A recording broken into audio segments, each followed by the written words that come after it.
રાજકોટ જિલ્લા પંચાયતની સામાન્ય સભા આજરોજ જૂના કોર્ટ બિલ્ડિંગ ખાતે યોજાઈ ગઈ હતી।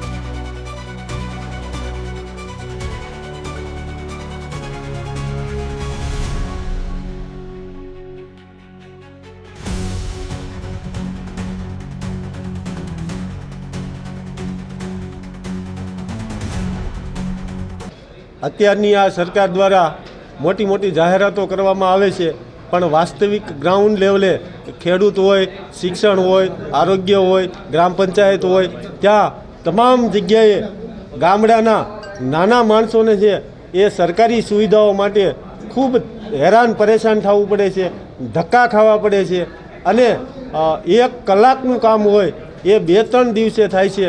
એટલે સામાન્ય પબ્લિકનો ખૂબ ખોટા પૈસાનો વ્યય થાય છે। એના અનુસંધાનમાં મારા આજની સાધારણ સભામાં 14 પ્રશ્ન મૂકેલા હતા। કેવા જવાબો મળ્યા તમને? સંતોષકારક જવાબો મળ્યા છે? હવે આ સરકારમાં તો આમ તો કોઈ બોલે એવું જ નથી, પણ અમે તાકાતથી એક વિરોધ પક્ષના નેતા હોવાને નાતે અમે તમામ જગ્યાએથી ગ્રાઉન્ડ લેવલે જે લોકોના ખરેખર પ્રશ્નો છે એ અમે તંત્ર સામે મૂકીએ છીએ।